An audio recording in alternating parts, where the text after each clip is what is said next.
Hi, and welcome to week 2 of English 123 Advanced Composition.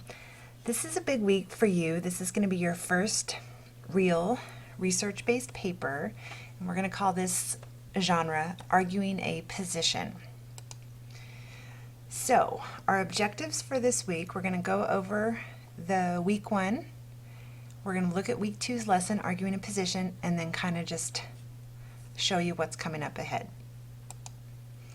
Regarding last week, if there's anything that I can do to help you, if you don't feel like you're ready to move forward, you're not sure about a thesis statement, you're not sure about, do I use MLA, do I use APA, am I using it right, please don't hesitate to call me, to email me, to text me. I want to make sure that you're comfortable as we move forward. So this week, in week 2 learning activities in Blackboard, you're going to see in your chart that you have a few assignments to turn in. You're going to have a reading assignment about arguing a position, how to support your ideas. You're going to take a quiz on the reading for 10 points. You're going to submit a discussion board post, and this is where you're going to look at a couple of things in Blackboard, and then you're going to analyze the use of the features for how well those positions are argued. That's a 10-point assignment we'll go over in a minute. You have a journal, a pre-writing journal. Every paper that we write, if you did English 113, then you know how this works. Every writing assignment has a journal that goes with it, and this is where you do all of your brainstorming strategies. And then you do have your final draft of your essay number 1, due, and these are all due by Sunday. Okay, so for your journal, I'm going to go back here. For your journal, you have some videos posted for how to go through approaching this paper, choosing a topic, presenting my subject, how well am I going to support it. Feel free to watch these YouTube videos. These were made by Dr. Bartels.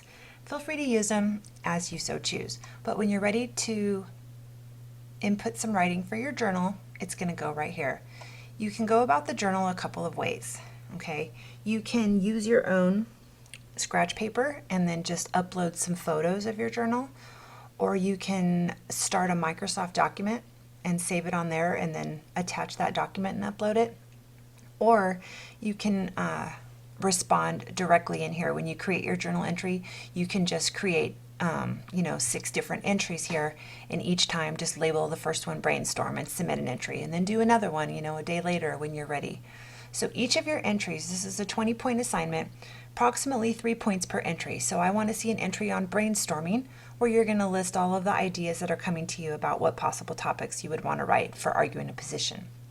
Then you're going to have another topic, another entry of framing my issue, like what's my position on this. The third entry will be your thesis statement. I want to see your clear, specific, opinionated thesis statement. Another entry is going to be on all of the reasons that are going to support your thesis. Okay, and these are really simple. You're not doing long entries. These can be just bullets, like phrases of, okay, my reason number 1 is this, reason number 2 is that. It doesn't have to be anything elaborate. The next entry is where you're going to look at the likely reasons that someone would disagree with you. Okay, my readers' likely reasons and objections to my point. So every position paper, it's like a controversial issue paper where there's going to be someone who needs to disagree with you. If you can't come up with a topic where there's disagreement, then you might want to rethink your topic. So you want to list, what are those people that are going to disagree with me, what might they say, and how would I object to those ideas. Put together an outline for your paper, and then at the very end you want to have left enough time to submit your rough draft to Smart Thinking for some online tutoring and feedback, and then you're going to attach what you get back from them as your final entry. Okay, so here's where you take your quiz, your 10-point quiz. It is going to be based specifically on the reading for this week from St. Martin's Guide and the Writer's Brief Handbook. And then here we have your paper prompt. So this is what we're going to go over. Okay, this is a 3-page typed double-spaced paper.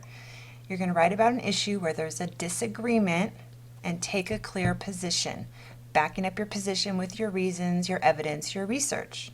This is a topic, this is a paper where you're going to have to do some research. Okay? You don't want to have too big of a topic like healthcare reform that you can't just adequately address in 3 pages. And you don't want to have anything so specific that you're done and you've said your piece in, a page or so. So you have to think about the scope of your topic. You're going to state your opinion. You're going to always support it. You'll have an intro, a body, conclusion, do some peer editing. And this is the requirements. MLA or APA format, like I said, I don't mind which you use, just be consistent with it. 12-point font, type double space, 1-inch margins, 3 pages, and that's not going to include your works cited page. At least 3 sources. Okay, so 3 good, credible sources. At least one of them has to be a book from a respectable source. Try to keep in mind the book shouldn't be too out of date if you're writing about a current event. And don't forget that full works cited page.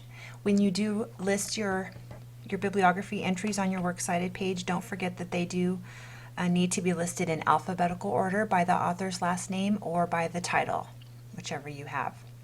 And this paper must be submitted to Smart Thinking in enough time, and you want to give them at least 48 hours turnaround to get it reviewed before you turn it in Blackboard. When you're ready to turn in your final draft on Sunday of next week, it is going to go here where the green check mark is. That's where you turn in your final paper. That gets uploaded and cross-referenced through SafeAssign, that online database that checks the validity of your paper. I'm sorry, I'm going to back up. Smart Thinking Tutoring here on the bottom of the screen. This is a video here that shows you, in the link of information, it shows you what exactly Smart Thinking is. If you haven't had a class with Blackboard and CBU before, I'll just tell you briefly. Smart Thinking is an online tutoring service. Some people find it very helpful, where you submit your paper and you type in a few comments about where, what areas would you like them to focus their attention on. Maybe you want them to look at your citing, or maybe you want them to look at specifically your thesis statement or your introduction paragraph. You fill out a few questions about your paper, and then an online tutor will look at it and send it back to you. But this is planned for about a 48-hour turnaround, so submit it. Don't submit it on Sunday and expect to get some feedback and then still turn in your final draft. Okay, take a look at the comments they give you, and perhaps you'll find some stuff helpful. Make some revisions in your final draft before you submit that final draft to me. And another thing that always comes up is you can submit more than once to Smart Thinking. Chances are you're going to get a different tutor to look at it, so you can get more than one perspective on your essay. Okay, so let's go into essay number 1, arguing a position, and it's also called a controversial issue paper. So your first component of the rubric is a well-presented subject. This is going to make up 10% of your grade on this assignment. This means your issue must include a disagreement. If there's not a disagreement, then there's not an issue.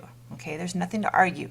For example, smoking is harmful to your health. Okay, yes, that's your opinion, but you're going to be hard-pressed to find anyone that says, no, smoking's really healthy. It's okay, it's not going to harm you one single bit. Chances are that's not the case. So this is not really an issue that's going to work. Okay, you've got to have 2 opposing sides, very clearly opposing sides, and you need to be very clearly on one side. Okay, you can't be on the fence when you write this paper. You might want to consider a topic where you already have some knowledge, and you want to, like I mentioned, consider the scope of the topic. Nothing too broad, but nothing too narrow. This is an issue that needs to be addressed and solved and written about in just 3 to 4 pages. All right, so your introduction is your clear position. Like, how well do you assert your position right away? It needs to be very evident in your introductory paragraph what side you are on of this issue. Okay, you cannot be wishy-washy. You can't say, well, I kind of agree with it, but I kind of don't. You can't be neutral. You have to be clearly on one side. And when you write your thesis statement or your intro, Try to avoid qualifiers that start your sentences with, I feel, I think, I believe. You don't need to write those because it's implied that you think it because it's your paper and you're the author. So you don't need, in more sophisticated writing, we'll generally try to leave those things out. And what you could do if you're trying to figure out how do I put this into a thesis statement, it's a good idea to come up with a question first.